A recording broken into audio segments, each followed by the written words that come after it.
अच्छा, एक सुंदर भाव बताएं। ठाकुर जी जब गौचारण करते हैं तो एक तरफ सारे गैया चलती हैं, दूसरी तरफ सारे ग्वाला चलते हैं, बीच में अकेले श्याम सुंदर चलते हैं। ठाकुर जी कभी कभी कहते हैं, अरे दूर दूर काय को चल रहे हो, इतकू आओ मेरे संग चलो। तो सब ग्वाल वाल कहे, ना लाला, तू जब चले है ना तो तेरे चरणन सो दिव्य दिव्य स्वरूप प्रकट हो, मैं तेरे चरणन के दिव्य दिव्य चिन्ह या व्रज की रज में आच्छादित रह जाएं। हम पास में चलेंगे तो हमारे चरण तेरे चरण चिन्ह पर पड़ जाएंगे और वासों वो चिन्ह अंतर ध्यान रह जाएंगे, तो मन में बड़ो कष्ट होएगा। तू आगे चल, गैया पल्लंग को चलेंगे, हम यहाँ को तेरे चरणन को देखते भय चलेंगे लाला। भगवान के चरण चिन्ह तम गो रजत छुरित कुंतल वद्दवरह, भागवत जी में वर्णन है कि यहाँ गैयाओं की रज भगवान के मुखमंडल पर लग रही है और यहाँ से सब ग्वाल बाल उछलते हुए चल रहे हैं और श्री ठाकुर जी अपने दिव्य चरणों की छाप व्रज की रज में छोड़ते हुए चल रहे हैं। तो कोई भी ग्वाल बाल ठाकुर जी के आसपास नहीं चलते कि कहीं और आसपास चलते भी हैं तो पीछे नहीं चलते कि कहीं ठाकुर जी के चरण चिन्ह पे हमारे पैर नहीं पड़ जाएं।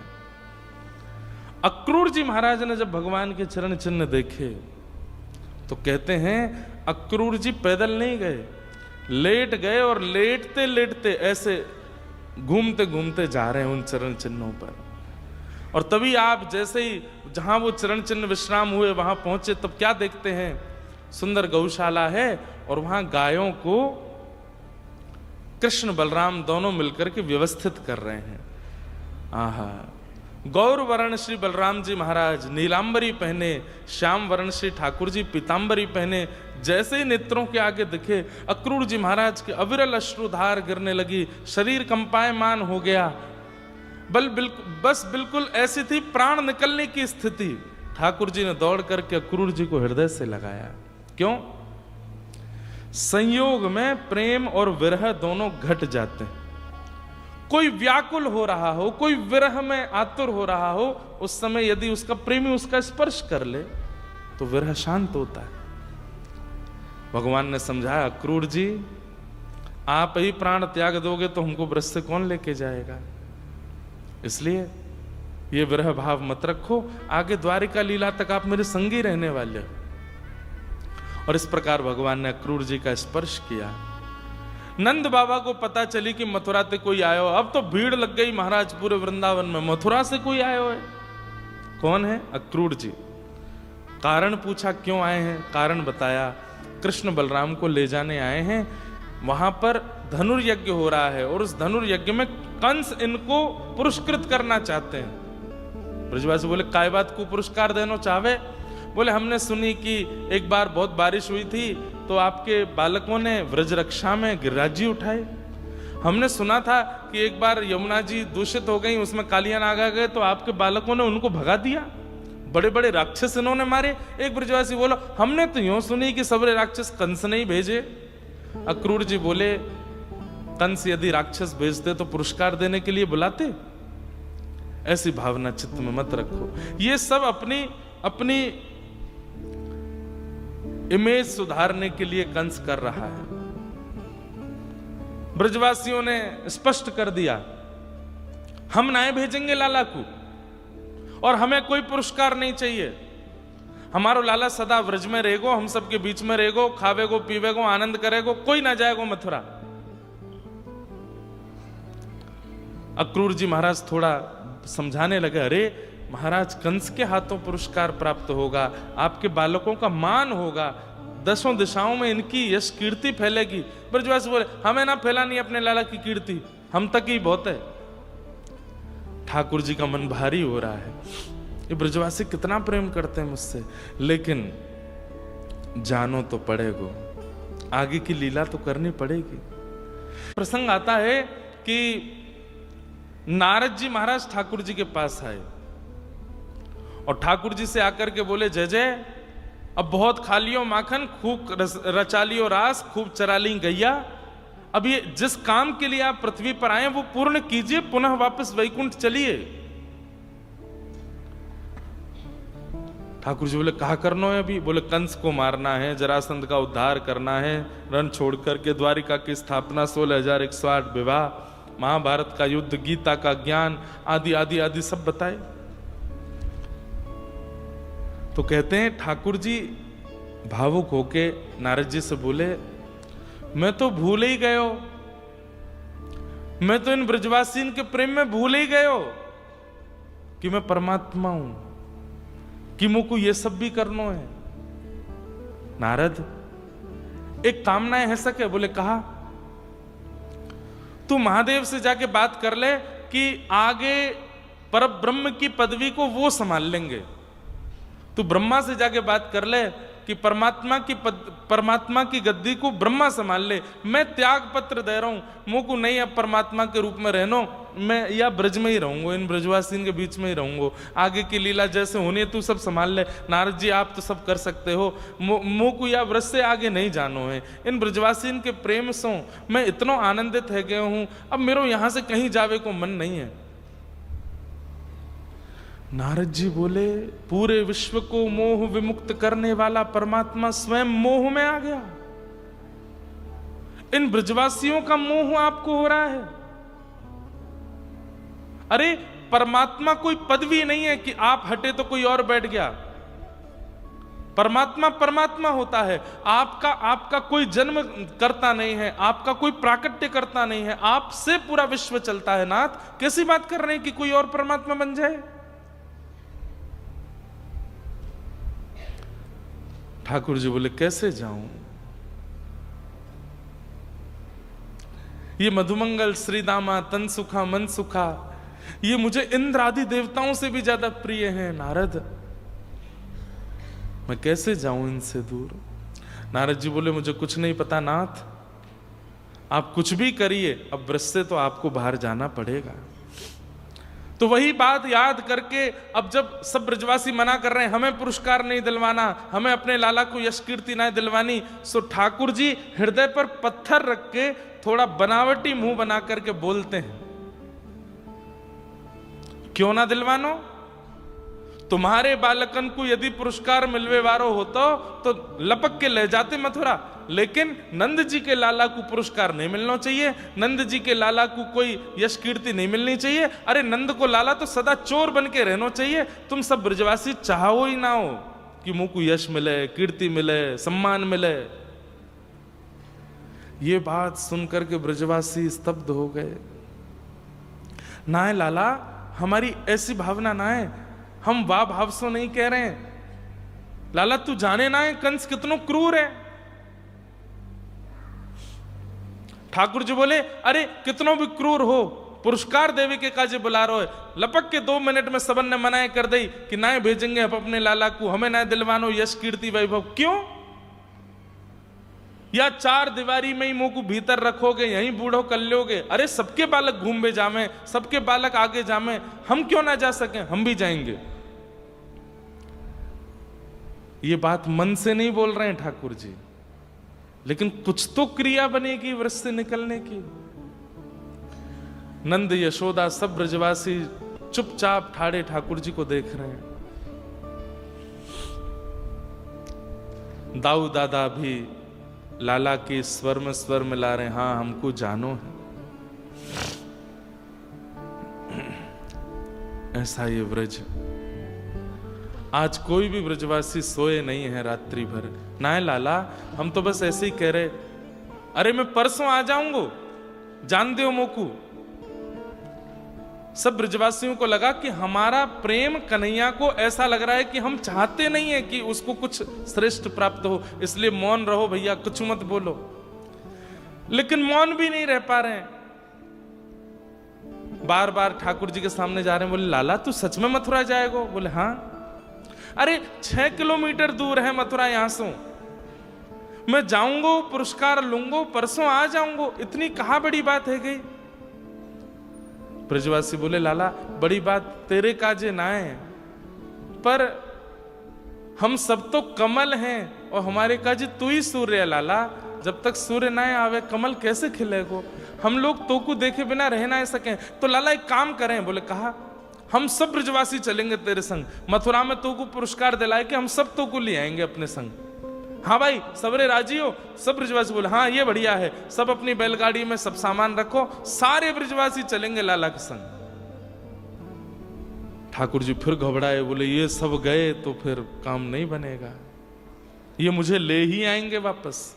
और ठाकुर जी चाहते भी आना वापस, लेकिन मैं एक बात कथा में कहा करता हूं, सबकी परिस्थिति सबने सुनी है, पर कभी विचार करके देखा करो कि ठाकुर जी की परिस्थिति कैसी है। ठाकुर जी की परिस्थिति कैसी है? तुरंत ठाकुर जी खड़े हो गए, नहीं अब मैं बड़ो है गऊ, दाऊ दादा बड़े है गए, कोई नहीं जाएगो, हम अकेले जामेंगे। ब्रजवासी बोले यहां में कौन सी बड़ी बात है लाला? अरे मथुरा बड़ो शहर है, वहां सब लोग घरन में रह में, कोई गोबर वोबर के घरन में ना रहे। मतलब ऐसी बात करनी कि जिससे ब्रजवासियों को थोड़ा बुरा लगे और वो मुझे अकेला जाने दें, जानबूझ के कर रहे हैं। बड़ो शहर है मथुरा, हम सब लोग ग्वारिया हैं, गोबर के चिने भय घरन में रह में, वहां जामेंगे, जाए करके गामन की सी स्थिति प्रकट करेंगे, मथुरा के लोग हंसेंगे हम पर। लाला आज हम तो को गांव बारे लग रहे हैं, हम सबन के घर तो को गोबर के चिने भय लग रहे हैं, और हम सब तो को सीधे सीधे बोलना कि हम सब बेसहूरे हैं। ठाकुर जी बोले मैंने यो ना कही कि तुम सबरे बेसहूरे हो, लेकिन मथुरा के लोग उपहास करेंगे, हंसी करेंगे, और हंसी करेंगे तो फिर सबरे रोगे। या हमारे एक बार मैं और दाऊ दादा अकेले जाएंगे, अगली बार कभी होगा तो सब संग में चलेंगे, कोई नहीं जाएगा, और यदि सब जावे की जिद करेंगे तो मैं नहीं जाऊंगा। ब्रजवासी सब कह रहे हैं पता ना कहा बात है कि ये ऐसा कहा है कि लाला को जावे की जिद है, अकेले ही जावे की जिद है, हमारे संग नहीं जाएगा। और ये सब बातें कह करके ठाकुर जी एकांत में जाके रो लेते हैं। यशोदा मैया मौन हो गई। लाला के वस्त्र, लाला की पाग, लाला के आभूषण, लाला के सब सामग्री एक थैला में धर रही है, एक मटकी में सुंदर मक्खन धर रही है, और दाऊ दादा को बता रही है सुबह स्नान के बाद ये पोशाक पहनाई दियो, ऐसे सिर पे पाग धारण करा दियो, ज्यादा सुंदर मत बनाइयो, मथुरा की गोपीजन कैसे देखेंगे याकू।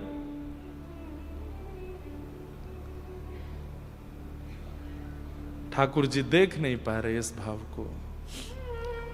नंद भवन की अटारी पर खड़े होकर के पूरे वृंदावन को देख रहे हैं, मानो अपने नेत्रों में बसा रहे हैं, अपने रोम रोम में बसा रहे हैं, और प्रणाम कर रहे हैं वृंदावन को। हे साक्षात श्री जी के स्थूल रूप वृंदावन,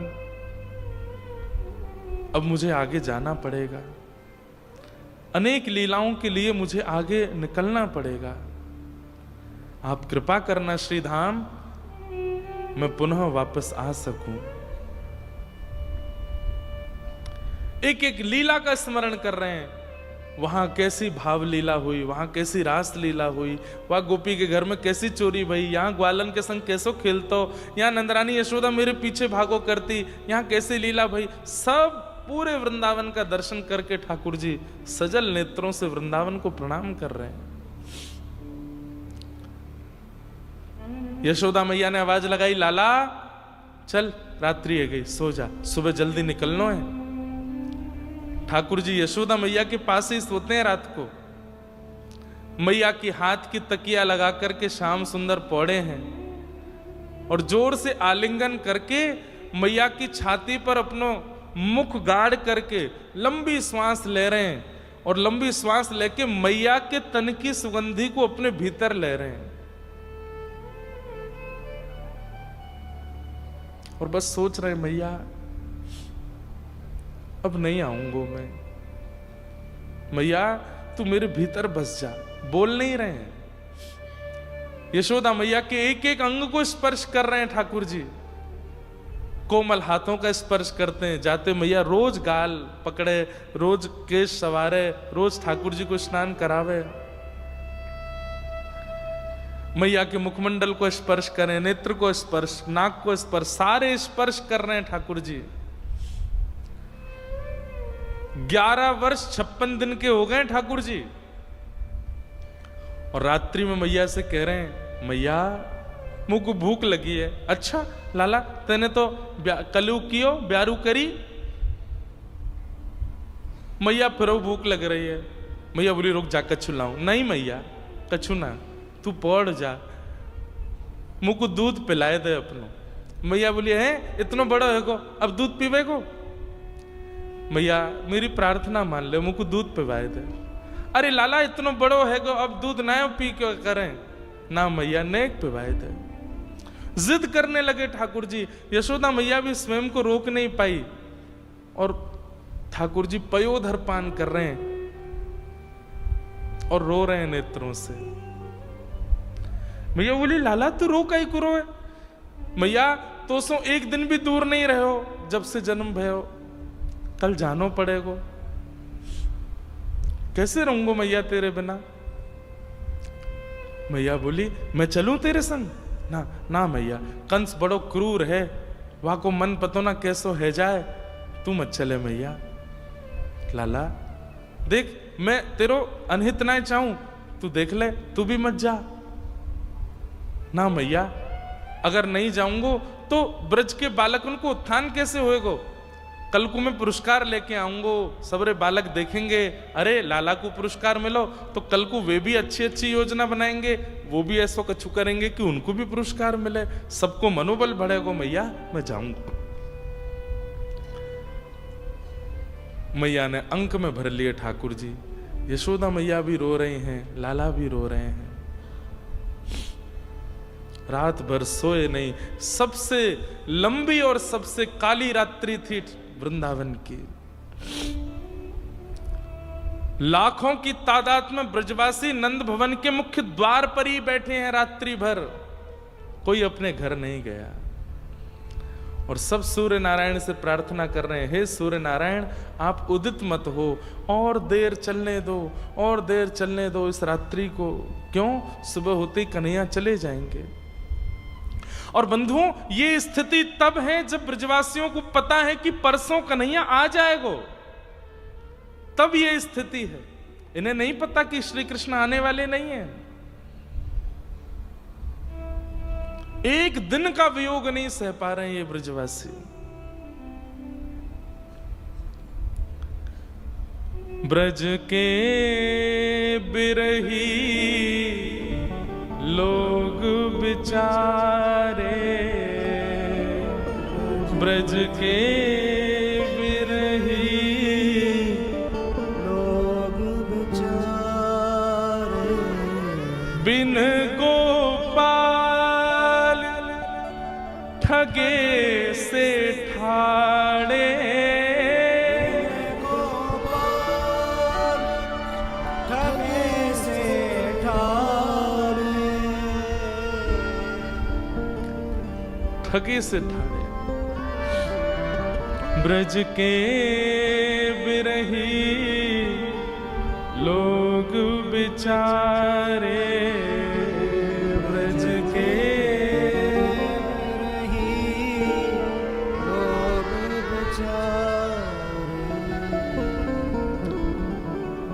प्रातः काल का समय हुआ, यशोदा मैया की नींद लग गई, और जब आंख खुली तो क्या देखती है? लाला अपने आप नहा लियो। लाला ने वस्त्र भी पहन लिए और ठाकुर जी अपनी पाग बांध रहे हैं अपने हाथ से पहली बार।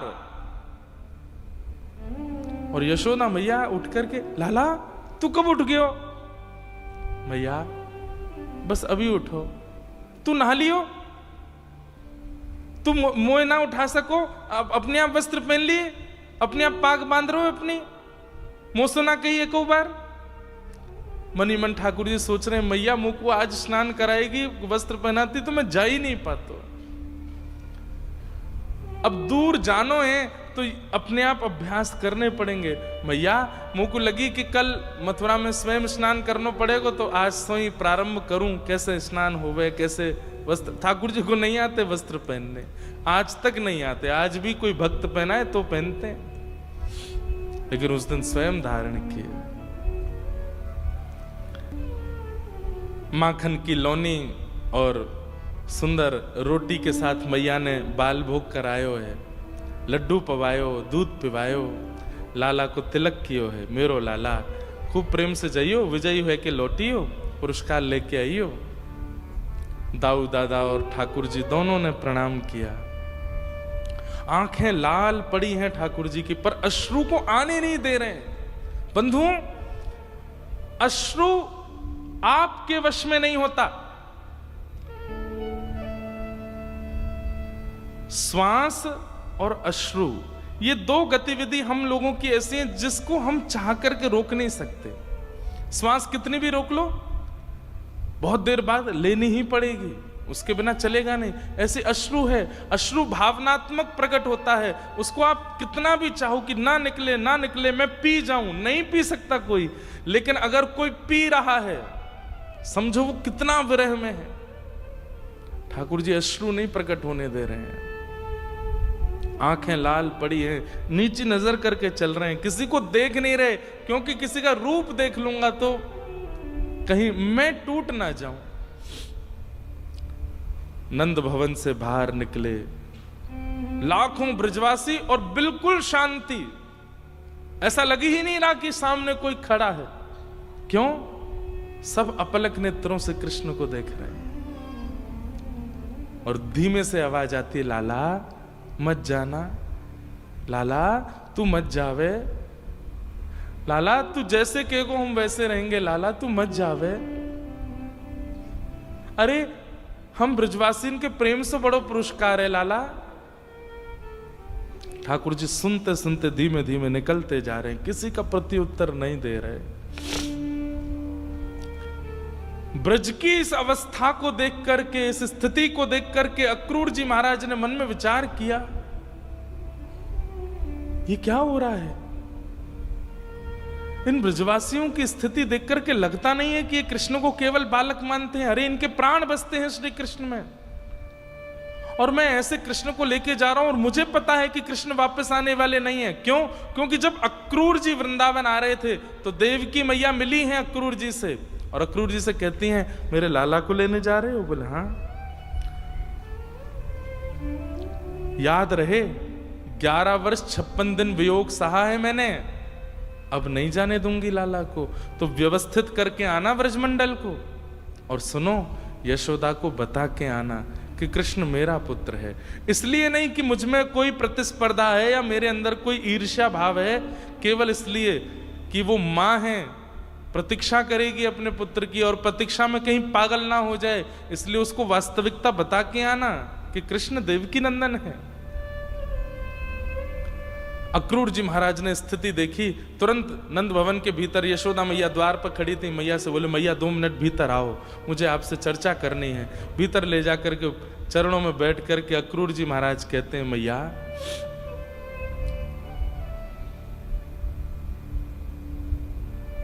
कृष्ण आपके पुत्र नहीं है,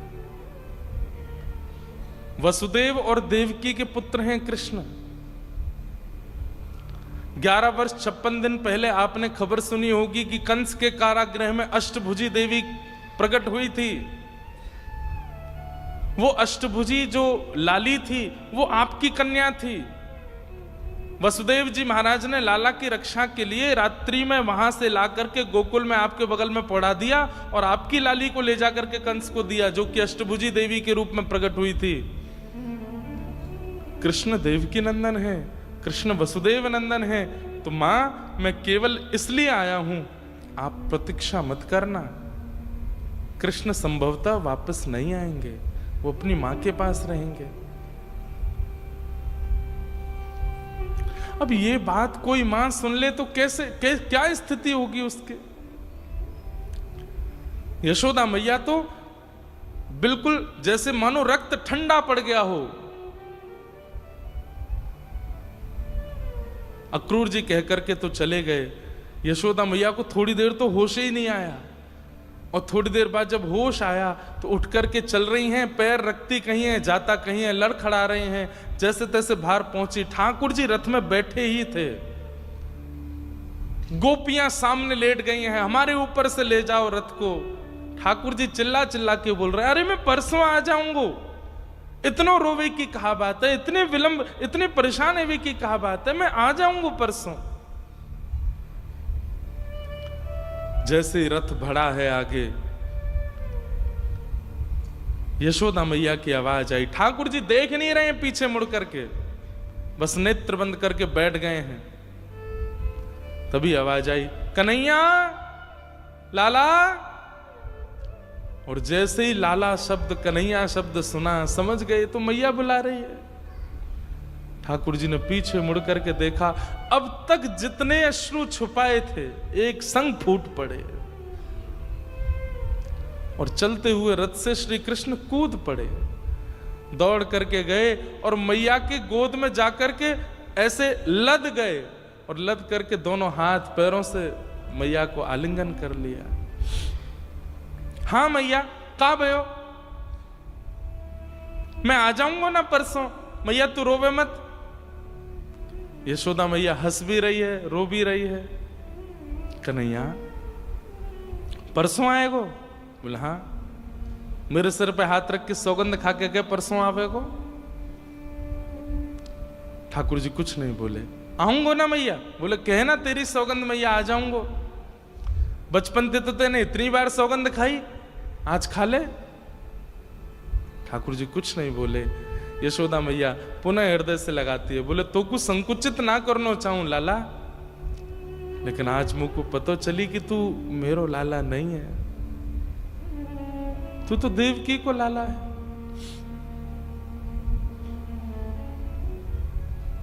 कन्हैया, तू जा मथुरा।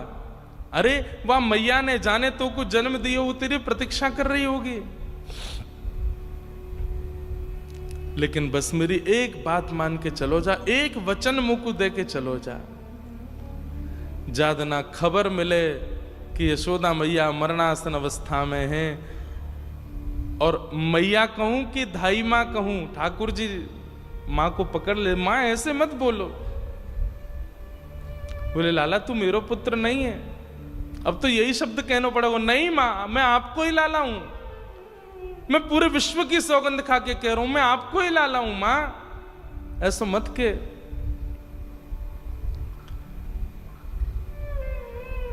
मैया कह रही है लाला चलो जा, लेकिन बस याद रखियो ज्यादा ना खबर मिले कि यशोदा मैया मरणासन अवस्था में लौट के आई जाइयो, और बस मेरे सामने आके ठाड़ो है जाइयो, तो को देखते देखते प्राण त्याग दूंगी। वासों का होएगो पतो है? कहा मैया, अंते यामती सागति, अंत में जाकू देखते वह प्राण त्यागे ना, अगले जन्म में वो मिल जाए। लाला तू या जन्म में तो मेरो पुत्र नहीं बन पाए हो, तो को देखते वह प्राण त्यागूंगी तो अगले जन्म में तू फिर मेरो लाला बन के आएगो, और जितनी कमी या जन्म में रह गई वो सब पूर्ण करूंगी मैं। खूब प्रेम से जाइयो, अपनो ध्यान रखियो, ज्यादा ऊधम मत करियो। और बस ऐसा कहते कहते यशोदा मैया मूर्छा अवस्था में पहुंच गए। ठाकुर जी मैया के चरणों में प्रणाम करते हैं, संपूर्ण व्रज को प्रणाम करते हैं, और रथ में आरूढ़ होकर के मथुरा के लिए प्रस्थान कर जाते हैं।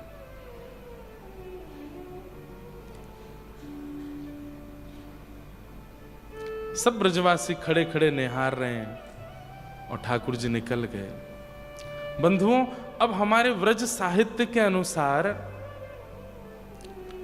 जैसे ही वृंदावन की सीमा पर पहुंचे हैं तो अक्रूर जी महाराज के मन में आया कि मैं यमुना स्नान कर लूं, और अक्रूर जी श्री यमुना स्नान करने के लिए गए हैं। तो ऐसा वर्णन करते हैं कि ठाकुर जी ने वहां 2 रूप प्रकट कर लिए, और अपने स्वभाव जन्य रूप को तो ठाकुर जी ने व्रजमंडल में बिछा दिया। मतलब कण कण में ठाकुर जी आ गए, कण कण में, वृक्षों में, वल्लरियों में, छोटे छोटे पौधे पत्ते सब के अंदर ठाकुर जी विद्यमान हो गए। ठाकुर जी का स्वभाव जन्य रूप पूरे व्रजमंडल में आच्छादित हो गया, और ठाकुर जी का प्रभाव जन्य रूप आगे की यात्रा पर गया है। और इसका प्रमाण कि जब अक्रूर जी ने स्नान किया तो यमुना जी में ठाकुर जी ने उनको चतुर्भुज रूप में दर्शन भी कराया। प्रभाव जो है ठाकुर जी का, जहां वे सुदर्शन धारण करते हैं, जहां वे हाथ में गदा धारण करते हैं, जहां वे परब्रह्म रूप में रहते हैं, वो प्रभाव अब द्वारिका और मथुरा लीला में आगे गया है। पर ठाकुर जी का जो स्वभाव है, जहां वे प्रेमी बनकर के अपने भगवत तत्व को छुपाते हैं, केवल वेणु धारण करते हैं, प्रेम में वशीभूत होकर के ग्वाल बाल गोपियों के संग आनंद करते हैं, वो रूप ठाकुर जी का वापस वृंदावन में चला गया। और प्रकट रूप में नहीं, अप्रकट रूप में वृक्ष वल्लरी रज कण यमुना जी सब में विराजमान हो गया। इसलिए ठाकुर जी कहीं भी अनुभव दे देते हैं, किसी वृक्ष में, कभी यमुना जी में, कभी किसी कण में, कभी किसी गली में, कभी कहीं, क्योंकि संपूर्ण व्रजमंडल ही कृष्ण हो गया है। और ठाकुर जी मथुरा के लिए गए। मथुरा पहुंचे श्याम सुंदर। मथुरा में जाकर के एक धोबी का उद्धार किया, माली का उद्धार किया, कुबल्या पीड़ हाथी का उद्धार किया, धनुष भंजन किया, बड़े बड़े मल्लों के साथ युद्ध करके भगवान ने महाराज कंस के मुकुट को उतार के उनके शीश को पकड़ करके 50 सिद्धि ऊपर से नीचे पटक दिया, वध कर दिया। पूरी मथुरा नगरी देख रही है। क्षण भर में ठाकुर जी ने आकर के सारी लीलाएं कर दी। उग्रसेन को राजा बनाया और दौड़ करके भगवान कारागृह में गए हैं। 11 वर्ष 56 दिन से प्रतीक्षा कर रही है देवकी मैया। और आज जैसे ही श्याम सुंदर इतने बड़े होकर के मैया के सन्मुख पधारे, दौड़ करके मैया ने हृदय, देखिए ये ठाकुर जी का स्वरूप, एक जगह विरह दे करके आए हैं, एक जगह वियोग दे करके आए हैं, और एक जगह आकर के संयोग दे रहे हैं, संयोग प्रदान किया। और भगवान ने देवकी वसुदेव से प्रथम आज्ञा प्राप्त करी, क्या कि अब मुझे पढ़ने के लिए विद्यालय जाना है। देवकी मैया बोली, लाला अब ही तो आयो है। बोले मैया अब उम्र है गई, अब कछु साल गुरु सन्निधि में रह के अध्ययन करके आऊंगा और फिर मैं आपके पास ही रहूंगा ना। फिर ठाकुर जी मथुरा से उज्जैन गए। सांदीपनि उपाध्याय जी के यहाँ भगवान ने अध्ययन किया और वहां स्वाध्याय करके ठाकुर जी कुछ वर्ष बाद लौटे। वहीं ठाकुर जी को सुदामा नाम के मित्र मिले हैं। एक दिन ठाकुर जी का भाव रुदन हुआ। उद्धव जी महाराज ने कहा, जय जय क्यों रुदन कर रहे हैं? बोले व्रज की याद आती है। भगवान ने उद्धव से कहा कि तुम वृंदावन जा और वृंदावन जाकर के ब्रजवासियों की खबर लेकर के मुझे बताओ और मेरी खबर उनको दे के आओ। और श्री उद्धव जी महाराज ठाकुर जी की आज्ञा से वृंदावन गए। वृंदावन जाकर के, बहुत विरह का प्रसंग है इसलिए ज्यादा इसका विस्तार वृंदावन में नहीं करना है। उद्धव जी महाराज वृंदावन गए। सब ब्रजवासी किशोरी जी और गोपियों से मिलन करके कह के गए थे ठाकुर जी से मैं शाम तक आ जाऊंगा। 6 महीने बाद लौट करके आए। 6 महीने बाद जब श्री उद्धव जी महाराज पधारे, अत्यंत प्रेम युक्त होकर के आए। कहाँ वृष्णीनाम प्रवरो मंत्री कृष्णस्य दयित सखा शिष्यो बृहस्पतिर साक्षात उद्धवो बुद्धि सत्तम। कहाँ उद्धव जी महाराज के लिए इतनी उपमाएं और इतना योग्यताओं का वर्णन किया गया। आज वे उद्धव जी महाराज तृणादपि सुनीचेन बन करके आए हैं, बिल्कुल दीन बन करके आए हैं। लंबी दाढ़ी केश जटा बन गए हैं और महाराज प्रेम में बस बिहुवल, आंखें सूज रही हैं। ठाकुर जी ने कहा, उद्धव जी नाथ। बोले तुम तो कह रहे थे शाम तक आऊंगा, 6 महीने लगा दिए आने में। उद्धव जी ने आकर के ठाकुर जी का हाथ पकड़ा। बोले भगवान वापस वृंदावन चलो, ये संसार आपके लिए है ही नहीं। वो व्रजवासी, यशोदा मैया, राधा रानी, ये सब गोपी यही आपके हैं नाथ। मत करो आगे की लीला, सदा वृंदावन में ही रहो। ठाकुर जी बोले बस मैं यही चाहता था कि मेरा उद्धव प्रेमी होकर के आ जाए, ऐसा भक्ति भाव में युक्त होकर के आ जाए। वास्तविकता यह है उद्धव कि मैं व्रज से कभी कहीं जाता ही नहीं। देख, और ठाकुर जी ने व्रज की ओर जब उद्धव को दिखाया, जहां जहां दृष्टि पड़ी सब जगह कृष्ण थाड़े हैं, प्रत्येक गोपी के साथ, प्रत्येक भाव से। ठाकुर जी कहते हैं मेरा एक स्वरूप विरह भी है उद्धव। मैं अति संयोग इसलिए नहीं देता हूं कि अति संयोग में प्रेम घटता है। इन ब्रजवासियों का प्रेम अमर हो जाए इसलिए मैं वियोग देकर के आया हूं, पर मैं अप्रत्यक्ष रूप से इस व्रज में विराज रहा हूं। कालांतर में जो भी मेरा भजन कीर्तन और प्रेमाश्रुओं से इस वृंदावन की भूमि को सींचेगा, प्रेमाश्रुओं से सींचेगा, उसको मेरा अनुभव होगा। मैं सदा इस वृंदावन में रहूंगा। वृंदावनम परित्यज्य पादमेकम न गच्छति। एक पैर भी ठाकुर जी बाहर वृंदावन से नहीं जाते हैं। ये आगे की द्वारिका लीला आदि आदि लीलाओं में तो मैं अब प्रभाव रूप से चल रहा हूं, मैं अपने भगवत रूप में चल रहा हूं, लेकिन मेरा जो स्वभाव जन्य रूप है वो तो व्रजमान ही है, वृंदावन में ही है। इस प्रकार भगवान ने उद्धव को संभाला। बहुत सुंदर प्रसंग है, कई बार मैं इसका विस्तार कर चुका हूं, लेकिन व्रज वृंदावन से ठाकुर जी को बाहर भेजने की कथा बहुत विस्तृत नहीं कहनी है। ठाकुर जी 17 बार जरासंध ने चढ़ाई की, भगवान ने 17 बार उसको हरा दिया। 18वीं बार जब ब्राह्मणों को अनुष्ठानिक विधि से बैठा करके जरासंध आया तो भगवान रण छोड़ करके द्वारिका प्रस्थान कर गए। बोलो द्वारिकाधीश की। भगवान ने विश्वकर्मा को आज्ञा करके एक नई नगरी का निर्माण किया जिसका नाम द्वारिका पड़ा। सब ब्रजवासी यदुवंशी वहां विराजमान हो गए। रेवत राजा की पौत्री के साथ में श्री बलराम जी का विवाह हुआ और श्री रेवती रमण श्री बलराम जी हुए।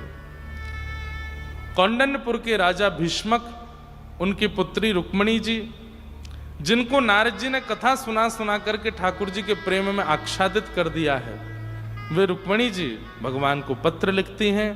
ठाकुर जी पत्र पढ़ करके कौंडन्यपुर जाते हैं और रुक्मणी जी का हरण करते हैं।